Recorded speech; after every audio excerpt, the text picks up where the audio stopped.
আর একটা brain booster মহা ঔষধ আমি বলে দিচ্ছি ইনশাআল্লাহ। যে কোনো বাচ্চা, বয়স্ক, যে কোনো তরুণ যদি খায় প্রতিদিন 1 চামচ করে বেলের পাতা, বেলের যে পাতা আছে এইটা শুকাবেন, মানে বেলের শরবত খান না, ওই পাতাটা শুকিয়ে গুঁড়া করে ঘি দিয়ে ভেজে খাবেন। বেলের পাতার মধ্যে রয়েছে অ্যালকালয়েড, ফেনোলিক অ্যাসিড, ফ্লাভোনয়েড, একটা মারাত্মক লেভেলের সুপার অ্যান্টিঅক্সিডেন্ট, এই 3টা উপাদান। এটা আমাদের ব্রেইনের মধ্যে যে মেইন কোষগুলো, যে কোষগুলোতে ব্রেইন তৈরি, নিউরন, এগুলোকে অক্সিডেটিভ স্টেট অর্থাৎ এগুলোকে আঘাত, পক্ষাঘাত, যে কোনো রকমের ধ্বংসের হাত থেকে ইনশাআল্লাহ এই অ্যান্টিঅক্সিডেন্টগুলো রক্ষা করবে।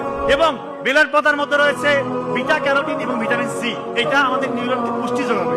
এবং সব থেকে যে মানে মারাত্মক কাজটা করে সেটা হচ্ছে সিনাপসিস প্রক্রিয়াটাকে সচল করে, অর্থাৎ নতুন নতুন তথ্য আপনি সুন্দর মতো শিখতে পারবেন। এবং ঘিয়ের মধ্যে রয়েছে omega 3 fatty acid, omega 3 fatty acid এবং vitamin A, D, E, K.